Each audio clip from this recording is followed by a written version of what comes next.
David, I think this is the first podcast conversation we've had where our guest starts out with telling you that your hair looks great. Hey, and I wanted to also highlight, thank you so much, Gina. I appreciate it. Not many people recognize the effort that goes into bald. Some say, I'm not saying this, so just some say bald and beautiful. I just what people say. And so I appreciate you acknowledging the hard work and dedication it takes to maintaining a no hairstyle. Fair enough. Yes, I appreciate it very much. Gina, I was a lot of times we like to do some dad jokes before we kind of get into the conversation. And before the show, I was kind of like quickly researching dad jokes about men and women. And I thought this was a really interesting kind of dad joke-ish that could be a segue into our conversation today.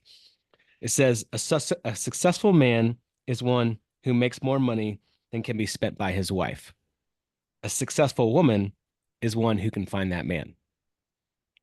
Interesting. Interesting. Interesting. Interesting. Interesting. That was under a dad joke That section was under a in dad your joke in section. your I was like, Google machine. yeah, I was Wow. like, that's not really a Yeah. dad joke, Do you but have another one? Do you have another one you'd I got like to? another one. I got Okay. another one. This is, I mean, it's on the same website. So again, I don't know if it's really a dad Probably joke. it's bad, but go ahead. A man will pay $10 for a $5 item that he needs. A woman will pay $5 for a $10 item that she doesn't need because it's on sale. Okay. Hmm. What website was this exactly? What I is don't What know. is this website? It's this? yeah. Go I'll send slightly. it to you. I'll send it to you afterwards. Maybe you can use it in Okay, some of your content. fair enough. But yeah, interesting stuff. Well, hey, like I said, we're excited about this conversation. I have a list of questions for you. I know David does as well. But let's get into it. Can you give us a little bit of background about who you are and what you do? Sure. I'm Gina Hendrix. I've been a matchmaker since 2008.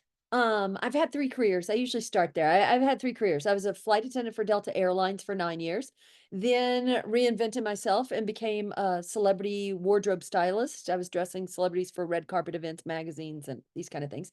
Did that for 10 years. And then discovered online dating in the early 2000s, and I was always reading relationship books and advice, and when I discovered online dating, I was like, wow, this is a cool way to cross paths with people that you might not normally meet. And so off and on for 7 years during kind of because production, when you work in production, it's not always steady work. You're busy and then slow times, busy and slow times. So during the slow times, I would reignite my interest in starting my own online dating site. But ultimately, after 7 years, it was way too hard. I couldn't. And so a friend of mine who was my mentor, he said, Gina, you've been trying to do this online dating site, starting your own tech company basically for 7 years. Why don't you think about being a traditional matchmaker? And I was like, huh, that's a little different than I imagined, but okay. Cause I'd always been good at setting friends up or connecting people with things. I love connecting people with things, all sorts of things. And I just dove into the deep end, never looked back. It was a lot harder than that, but that's kind of how it started. Well, and I think it's interesting, in the context of Stu's jokes, I think there's a lot of misunderstanding, communication, even understanding our own desires, our own wants, and being able to effectively get past like stereotypes and different things that Right. that really inhibit relationship making. And I also think you were trying to with the original business, the matchmaking website, man, that's a has blown up. I mean, the number of friends that I have now, and then the younger generation, just right after us, the number of those marriages that were created through what we would consider non-traditional, going somewhere, meeting somebody and courting and all that. The balance has completely shifted. And I think that's what's fascinating about this conversation is, as we dive in, I'm curious, one, you kind of touched on it, but why would you want to do that? What made you interested in it? And then why is there such a huge market for it? Like what would you attribute some of the shift or what would you attribute? Is it like close to timelines with when cell phones came out and just the changing of communication? Like what makes this such an appealing thing? And quite frankly, gives you amazing access and success and the byproduct being a beautiful, idea. I saw on your website, 98% success rate. in what people want. It's relationships. It's things that Action. complete us, right? So a lot there, but you take it how you want. For sure. I think that that dating these days is harder than ever. And if you admit there's a window in time where dating isn't that hard when you're high school and college and those early years, right? And so I think that what happens is people either find their person and then get married at a younger age and they're but if you've missed that sort of window, now you're into your late 20s and 30s and not only are you starting a career, but you're looking for love and it becomes harder. And as technology's developed, everything about dating has become harder. So now you're trying to balance, the workforce and making your mark there with now trying to find your person. And while I love online dating and I love the dating apps, it it has absolutely made finding people harder for a number of reasons. I mean, I think people have become pickier. So it's this catch 22. People really want to find somebody and find love, but they've kind of been brainwashed to be pickier because it does sort of feel like a more, disposable type of they feel like they've got a lot of options, which they don't really even have that many options. They're given the illusion of so many options that then they become overwhelmed. So it's all become harder. It's interesting as the technology increases, the more knowledge we have available at our fingertips, the harder it actually becomes in any area, right? It's an And interesting I'm gonna flip aspect. on you guys because that's what I like to do. So you're both married, Yes. and how old were you when you guys met your ladies? Um, let's see. You're gonna get put me on the spot. I met my wife late 20s, so like 27, 28, And how'd you meet her? through a friend of a friend, a Okay. connection at like a New Year's Eve party for me. I think the 20s is still like you're out socially and there's a lot going on. And you, sir, tell me. Yeah, I met my wife when I was uh, 27, Okay, 28. so around the same age Yeah, that Stu met his lady, his that's lady. right. With my lady. His lady. His wife. And you guys have kids and everything? We do. We Yep. do. 9 yards? Okay. So, Yep. yeah, I think when women the I think I believe for sure, the the older you get, the harder dating becomes, for sure. Because now once you've made it out of your 20s and you're into your 30s, you potentially have had some bad experiences, people have done you wrong, so that's initial baggage you got on your back, and now you carry that with you. And so dating, the older you get, the more complicated dating becomes and the harder it becomes. And so, I mean, I still like and am a proponent of the dating sites because it is a great resource, but yet it's complicated things. It's a double-edged sword for sure. Yeah. No, I can totally see that. I mean, if I had to start over now with in the dating scene, like I wouldn't even know where to begin. You know, it'd I'm be gonna Well, it'd and be challenging. nobody, I mean, who's going to want to date you though? Like, let's be Lots of honest. Like, you have people. to recognize all the factors at play. Lots But of I'm gonna people. ask you a super loaded question that I probably Do won't it. get the real answer to. But so if you did have to start again, would you be looking for other characteristics, like different characteristics Ooh, that then not that your wife doesn't sure. have, but that maybe you weren't looking for initially when you were first like dating. You know what I mean? It's a great question. And again, it's a hard for you to, I mean, if It you could is. answer it My wife honestly, will probably listen to this. go home. Right, exactly. No, it's a great question, and I think I wouldn't change a single thing about my bride. But I think I would have more of an idea and a definition of what I'm looking for Mhm. now than what I did back then. Right. And I think again that's both good and bad too, right? I think that I think as we knowledge sometimes like is not necessarily a good thing. Sometimes it's better to be naive, and that's how you get into things that maybe you wouldn't have even done in the Well, first it's place. it's interesting you say that because you look back to like our grandparents and great grandparents, like they got married when they were really young. They got True. married like 17, 18, maybe even younger, and they didn't have any knowledge, right? They were Right. so young. They had zero experiences of life, and most of them are still married, right? They're Right. 50, 60 years of marriage. And they just figured it out. They worked it out. They had their differences, but they worked it out. But And that's now, should be. That I think yeah. that's what marriage should be. You're in it. That's the way it goes. But now, not to cut you off, Stu, but even though I did, sorry. But it's probably why I'm single. Anyway, so for sure it is, guys. Anyway, I think that, now we're so exposed to going, oh, well, if this doesn't work out, I can just go and try to, find somebody else, or you see these people that look like they have lovely lives online, and and the women still look amazing, and and those are very few and far between exceptions. That's really not even real reality. What's really going on behind the scenes is probably completely different, but it makes people want and wonder about the grass being greener, but there really was no other grass to look at when your grandparents Mhm. were getting married, and and they were just, this is what it is, and we make it work. Well, and I think, with the analogy, the grass is also greenest where you water it, right? And I think that's something that I see, and I want to get into what exactly you do, but it's fascinating. As I was thinking about this interview, I was my wife, her guilty pleasure is The Bachelor and The Bachelorette, and Okay. I just can't, I can't do it, but for different reasons. No judgment to my wife, no judgment to anybody. But Sure. what I find fascinating about it is there are these people.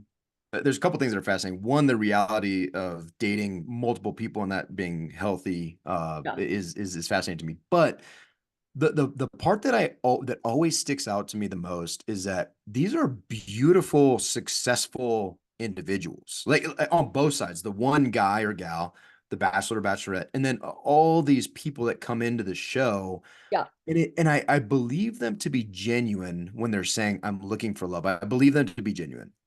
Of course, there's going to be some people, and, I, Yeah. and there's context I'm missing because I'm not an avid fan. But in the few minutes that I catch, I'm always struck by how can these people not find somebody? How can they?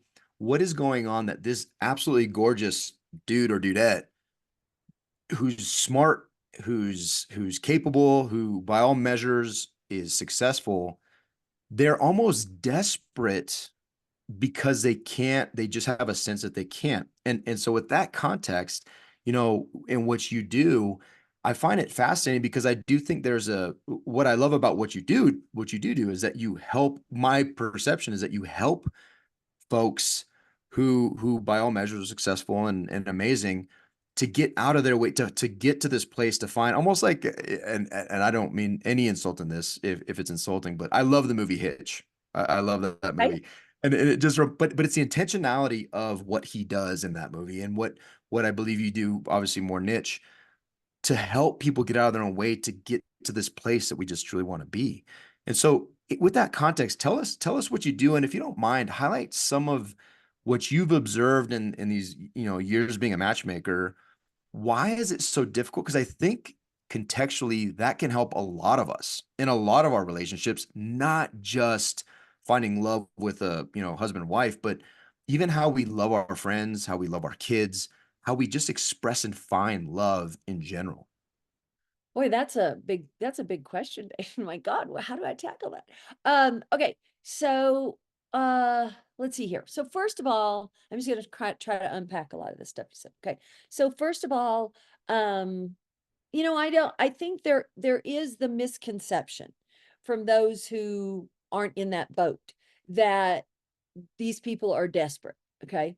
But I don't, I mean, listen, I think there's no one label to put on anybody, right? What I've learned from being a matchmaker, looking behind the scenes of what women do and men do, that there is no, I don't ever believe in like a label on somebody. Here, they did this, they're this person.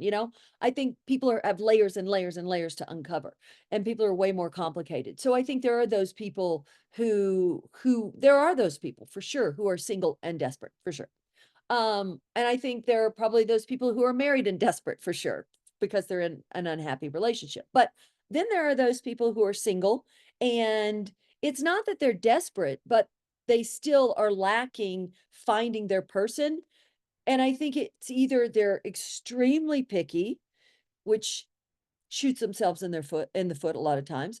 But I think the number one thing when people come to me is that they really want access that they don't find they're getting anywhere else. So they're not getting the access. And even my guys that I represent for matchmaking, I mean, these are guys, one of my guys, he owns multiple sports teams, and he's a good looking guy, and he's everything, and he's divorced. He has a child. He wants to have more kids.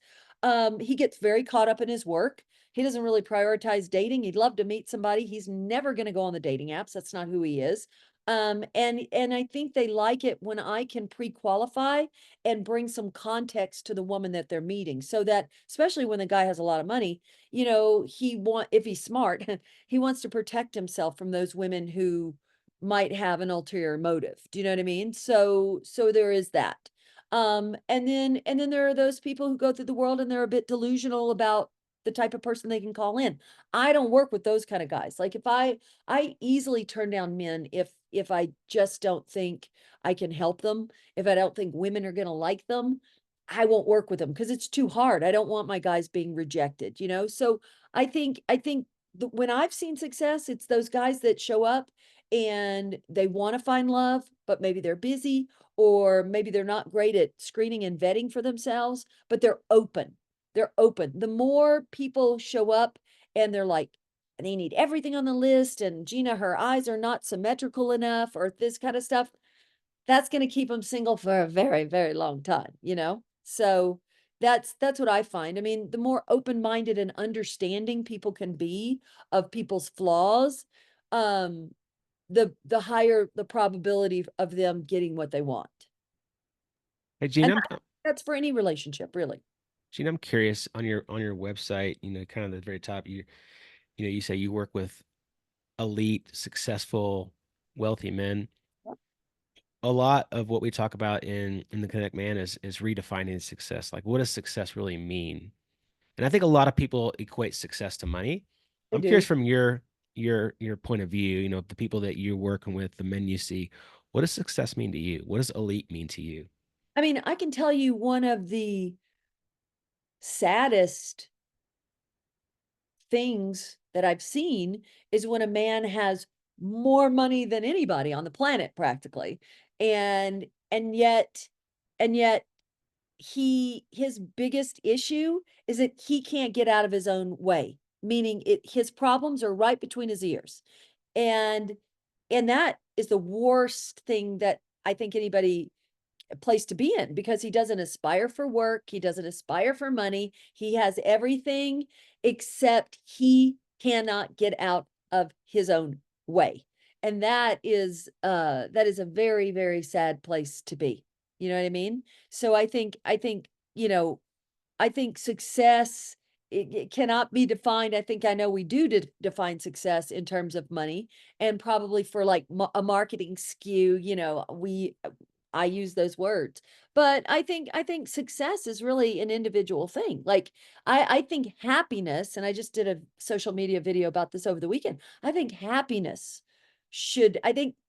and success, right? You're successful in my mind if you're truly happy. Now that could be being single, that could be being in a relationship. But I think we push happiness well, sorry, we push success to mean money a lot of times, and we push relationships to mean somebody has that we've also achieved some sort of success. But none of those milestones mean anything if you're not happy. And I think that should really be for me at least, personally speaking, that's the true measure of success, how happy you are.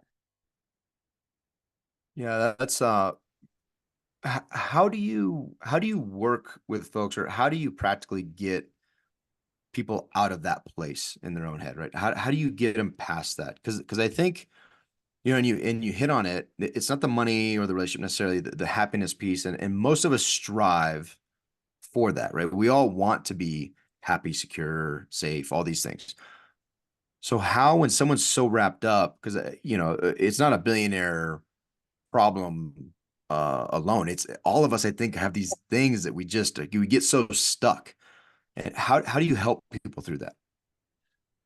That's a tricky one. I think I think that, well, if it's the men who are my clients, and then now I have a whole other side of the business where I coach women to help them, essentially bring their A game to dating and level up in every way. So I kind of have to go at it from two different ways, because a lot of times my, very affluent men, they don't think they need any help. But then when they start going out on dates and the feedback the dates give me, that's inside information that I can then go to them and say, here's what she told me. And it becomes a pattern if a couple of people have told me. So I I I think having awareness and the willingness to have feedback, because there are those clients who don't want to hear it, think they know it all. And then there are those who are self-aware and want the feedback, and it's interesting because when it comes to women, a lot of times I have had those women who won't ask me, Gina, they'll give feedback on the guy, but they won't even ask me hey, did he give me any feedback? And what I find is those people that go through the world and think they don't need any help at all usually always need help the most.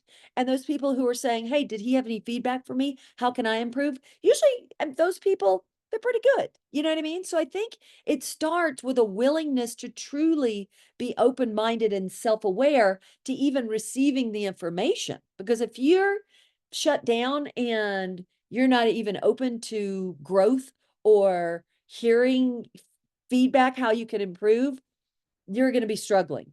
That's going to be a challenge. I just dealt with that the other day with a guy I set up, and I really, really like him very much. But man, oh man, he did not take the feedback well. I mean, he did not take the feedback well.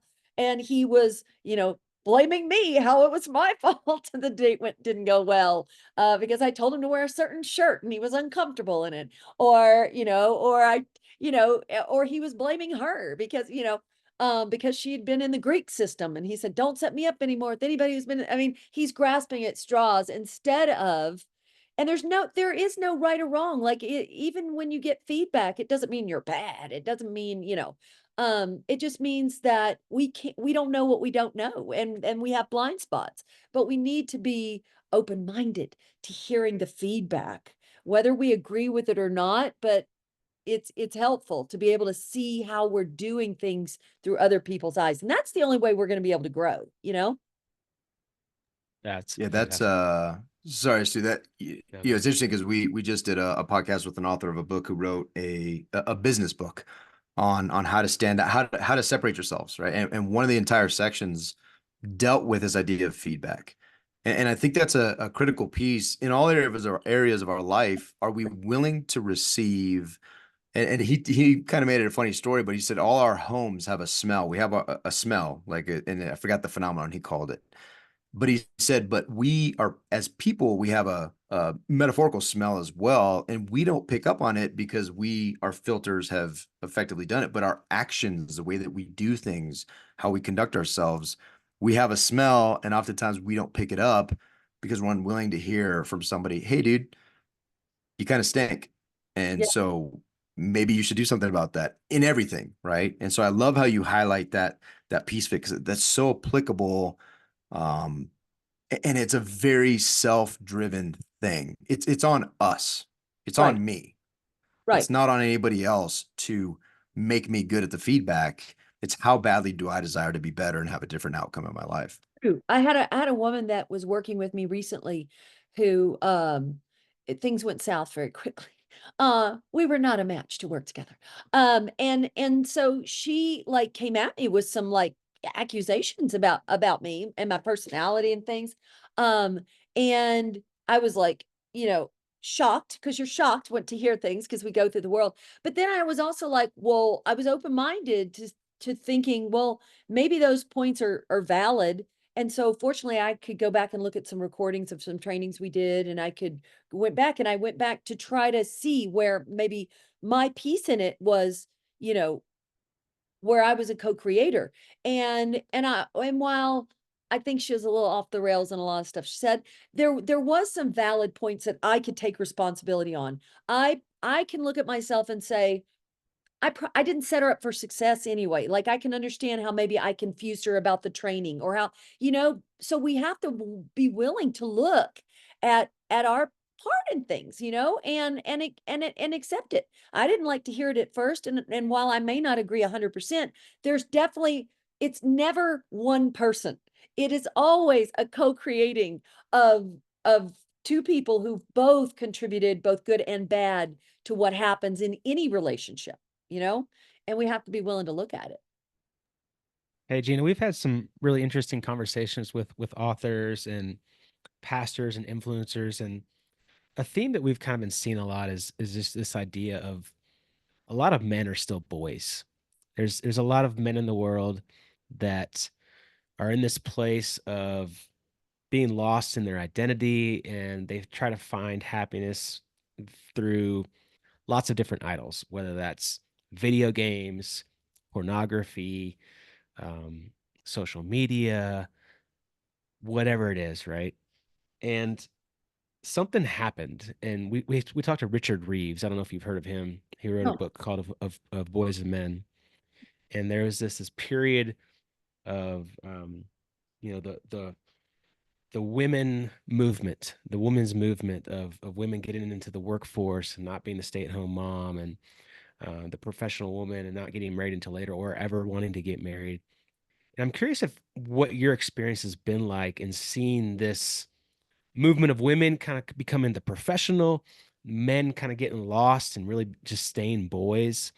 How does that impact, you know, connectedness? How does that impact men finding the right woman and dating and marriage and just relationships in general? that's interesting. So I'm like, do tell me more.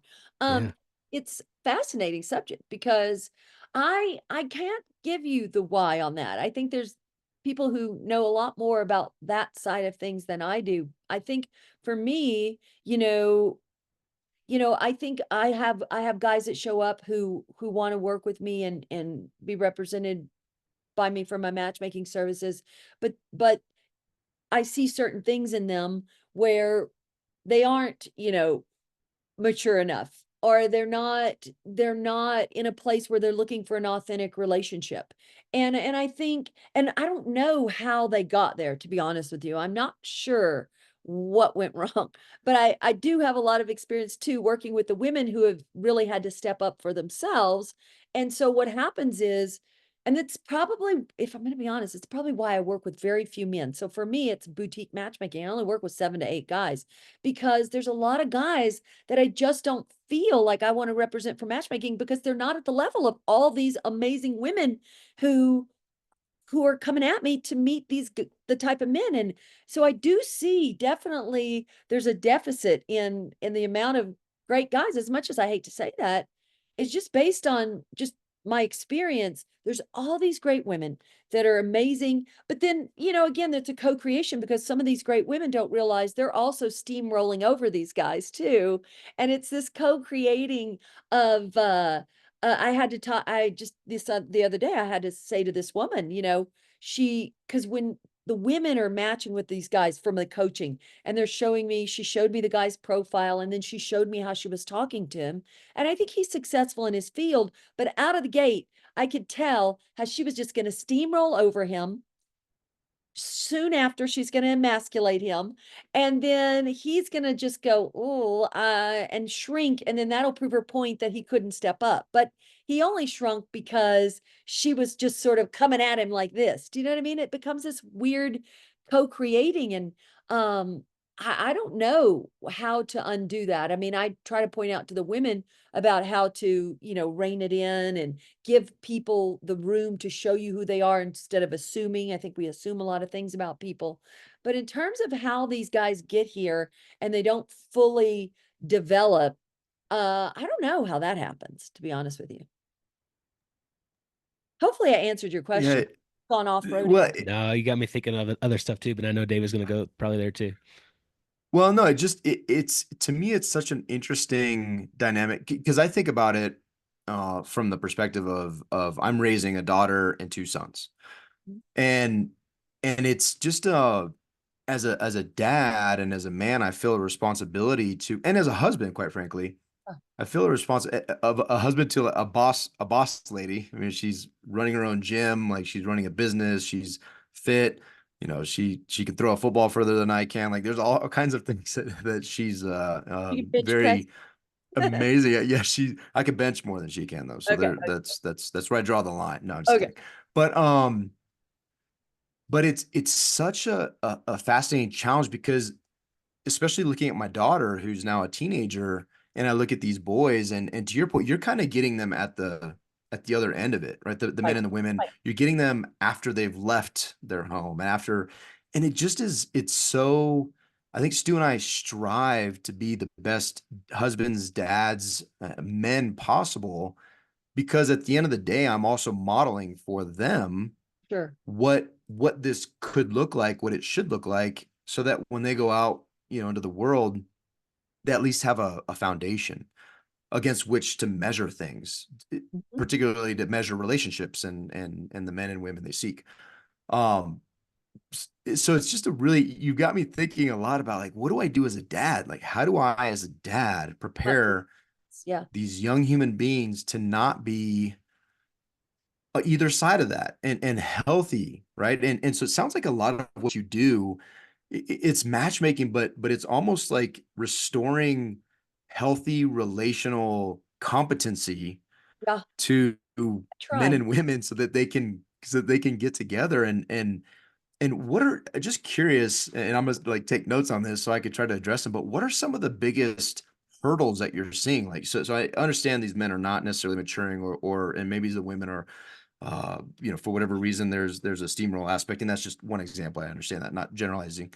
Yeah. But what are the roadblocks that you're seeing that are relatively consistent that us as dads can be like, okay, I want to intentionally think through this, and how am I culpable in propagating this generational thing? I'm gonna say a couple things first that come to mind when we're talking about this in terms of maybe what's co-creating the problem out of the gate. I think social media. I think parents are now competing with, so it's not like even parents are just raising their kids. You're raising their kids and social media is raising your kids, right? And so you're competing with that, and then we are all on our phones.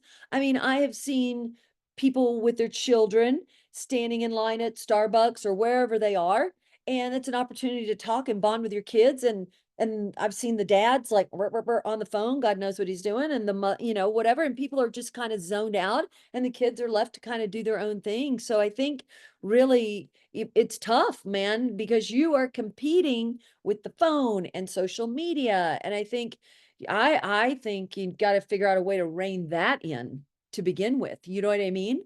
Because it's really, I think, social media that's raising people's kids these days more than you guys are. And I think being as present as you possibly can in any moment that you have the opportunity to interact with your kids, I think that is probably what makes a difference. I mean, I think when I think of men, a lot of the problem that I see with the guys are they're so again, social media, that they see all this stuff and they want absolute perfection in women. I think, men aren't maybe cognizant enough about how they're talking about women in the presence of their kids. Kids hear everything, and so I think that I just find a lot of the men are extremely superficial, and it's again, and women listen, women are becoming just as superficial these days too. And it is social media, a lot of it, because we're force fed this stuff, it gets in our brains whether we want to or not. And I think with women, again,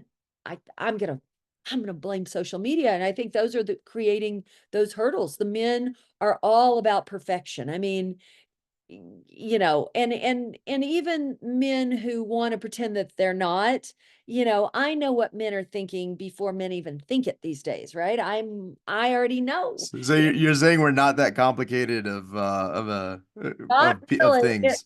not really. I know what it all comes down to. And I think Uh, that there are those women who also I think women who are also superficial kind of are a little tend to be a little more in their masculine. And then there's those women who've been so programmed again by social media to be force fed of the standards they should have for men, and a man should do this and he should do this and he should do this, otherwise he's not a man and he's not going to be a provider man and all this jazz. And we're just so caught up in everything that's coming at us that it's really hard to cut through that noise.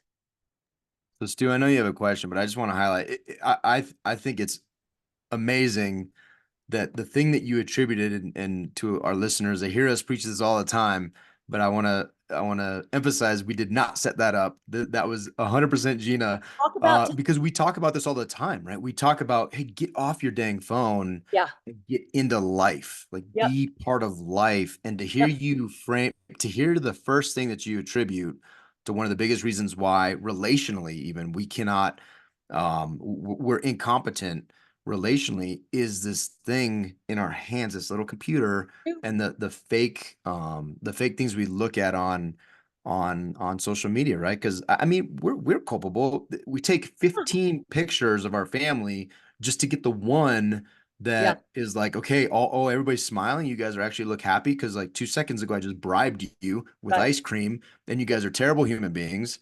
But now we're a smiling family. Let's put it on. Let's put it on Facebook. Now we're Right. pretty honest about it. Like, hey, 15th take, kids are terrible, but pretty picture. Yeah. But I love how you highlighted that, and I think it's so critical that we step back into life and relationship and not leave, not turn the awesome, beautiful burden of raising our families over to, you know, fake, potentially fake bots and people Yeah, posting lies, right? absolutely. And I think because of all that too, I think it creates this insecurity. And, and I think like I listen, I'm not perfect. But and believe me, I was raised by a single mom who was not perfect. She's a little cuckoo. But the one thing she accidentally did right was I have an enormous amount of self-esteem and confidence. And I don't know where that comes from, but I'm not affected. I don't get caught up in the social media. I saw a guy who's very popular on TikTok and probably Instagram as well. And he's a therapist. And he was like saying how he's going to take a break from it all because it makes or breaks his day, how many viewers he has, and all this jazz. And I don't care about any of that stuff. I think to figure out a way that you can raise your kids so that they feel good with themselves and they're not affected by anything. And I don't know how you do that. But that's what I think you should do. You make your kids very secure with themselves so that they don't need any validation. Because I do think those guys that are so concerned with the women and how they look, that is a reflection of how they're validating themselves. You know what I mean? There's definitely And insecurities I'm in sure they're all super good looking, right? Like they're all they're super, they are flawless, they're beautiful perfect. men, Yeah, yeah, yeah. They're have no issues right, with their parents, right, and they should expect perfection in a woman yeah, because they are beautiful right. themselves. Fair enough. And I get it. But yes, no, not at all. And so I think that having a strong sense of self, self-worth, confidence, that's gonna help navigate any and all scenarios that you're gonna have in the real world. Hey, Gina, I'm curious. Most of the listeners of this podcast are men. Yeah, You only work with men. You only work with a small amount of men, you said yes. per year.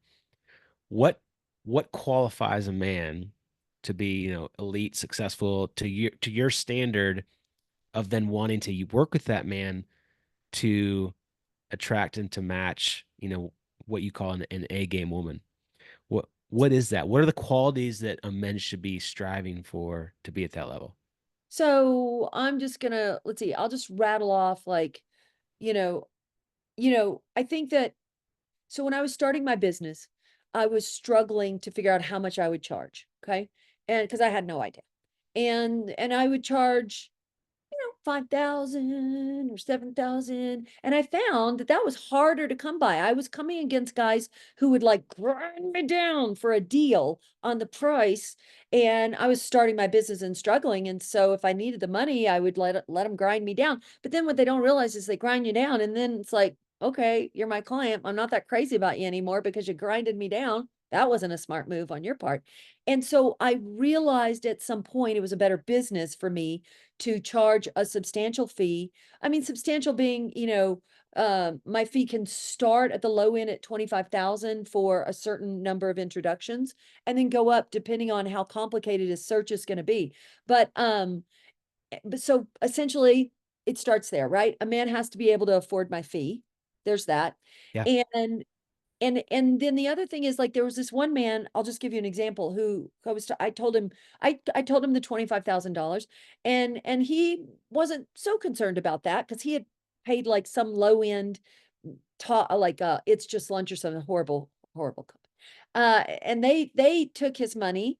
They took his money, and get this, he got stood up 6 times by 6 different women, and they still counted those as introductions. I mean, just terrible stuff out there. Okay. And so he was like, well, Gina, I'd like to move forward, but I'm going to have to take out something about mortgage from his, some escrow. I don't know what I said, absolutely not. Absolutely not. Like, no, no, no, no, no. I do not want you figuring out how you're going to get the money to hire me. Do not do that. So I just don't want to work with a man who has to figure out how to get the money, is struggling. So there, it does start with the money as much as, it's just, that's the way I do my business. And then it has to be a guy who is realistic and is what the women want as well. So if it's a guy who had another man write to me last night as well, and and he was like, do you have anybody in Ann Arbor, Michigan? And I did look through the database, and but the women want a man who really has his life together, isn't still struggling, doesn't have issues about things, and he has to be in a great place all the way across the board. This one guy, I didn't want to hire him. I didn't want him to hire me. He was wealthy and successful, but he was so close still with his ex-wife that she would have to approve the women he dated.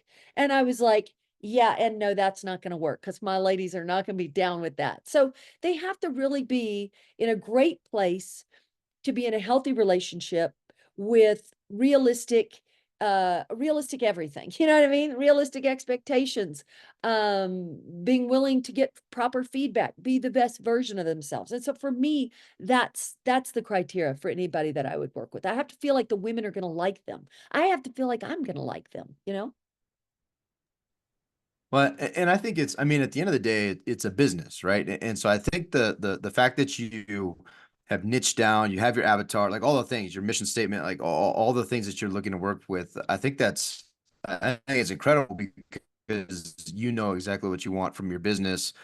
I think it also shows that regardless of what the business model is, when you're looking at relationships and men and women, the fact of the matter is, because of a lot of the things that have effectively made us relationally dumber, like social media, we need help, right? We need help in whatever that means, to narrow down, to guide, to direct. And I think that's I mean, it's an incredible thing, because I imagine, the 98% success rate that you have, I imagine those guys aren't coming back and being like, hey, that wasn't worth every penny I spent.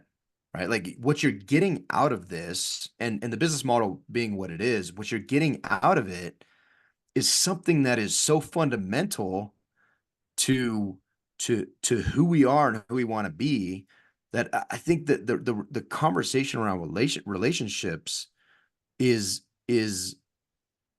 it's so ripe with opportunity, because we're just not amazing at it. We're getting worse, and you are helping us to get better, right? And maybe not.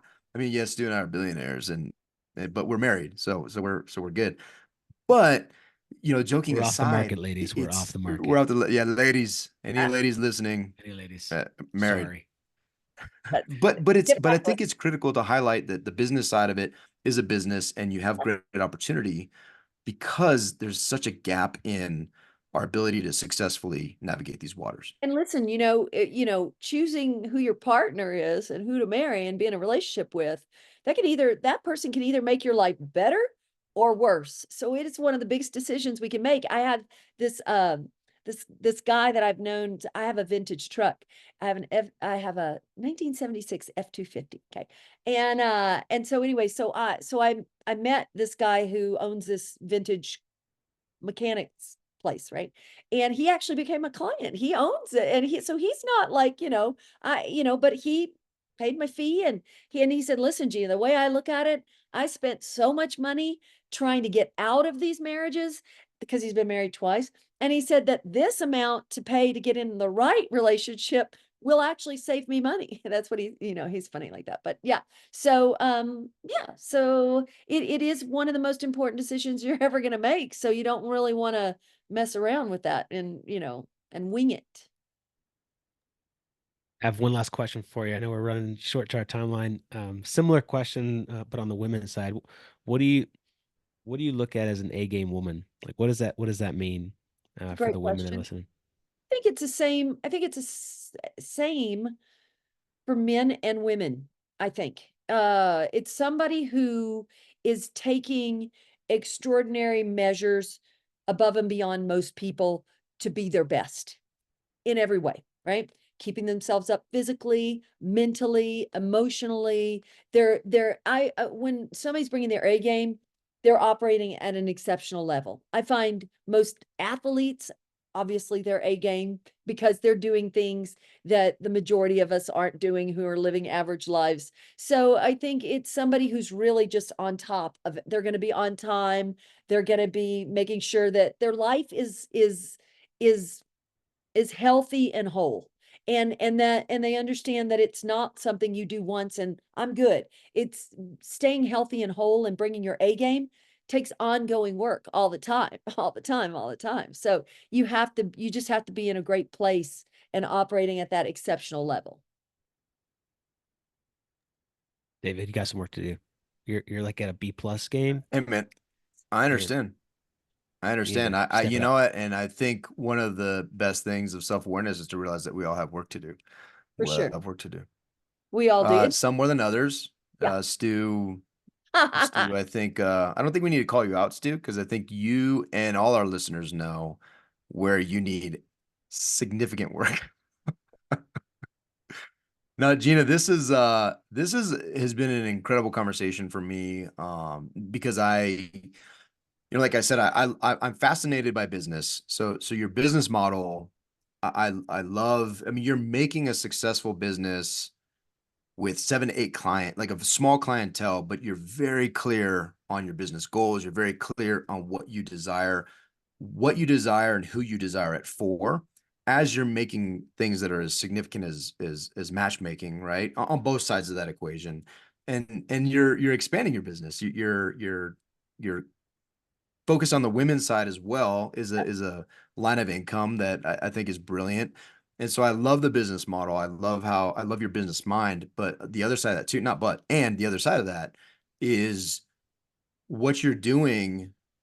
I'm sure for those individuals on both sides of that it is potentially, not potentially, it is life changing, especially as they find success in something that's so critical. And one of my big takeaways is I think different than being a matchmaker specifically with my kids and whom they choose to date is it's creating and modeling an expectation, or not an expectation, but a desire and favorable relational traits that they will then look for as they match, right? As they ideally match themselves with and know exactly what they want, because what you're doing, you're also helping people realize, hey, like, what do you want? Who Right. are you? What do you value? And Right. does this person share those values? That's a beautiful place to be, and it's an amazing service. And again, any listeners, if you post it, ladies, Stu and I are taken. So, but still a good, great conversation. Gina, this has been a lot of fun. Been Where do we send people to learn more about everything that you're doing? I know you got books, you're speaking, you got a lot of stuff going on. So what's the best place to send people? I think they can go to the easiest is to my website, ginahendrix.com. Okay. And then social media, certainly Instagram and TikTok, matchmaker Gina Hendrix. I am Okay. not hard to find. Awesome. Awesome. Well, again, this has been a really, really fun conversation. I got a lot of it. I know David did. David's got a lot of work to do. So we'll get him going in the right direction. So appreciate you jumping on with us. This has been Thank fun. you. It's been great. Guys and gals, we'll put Gina in all of her information in the show notes. Check her out. She's got some great books we didn't even get to talk about. Lots of information there. So thanks, Gina. See ya. Thank you.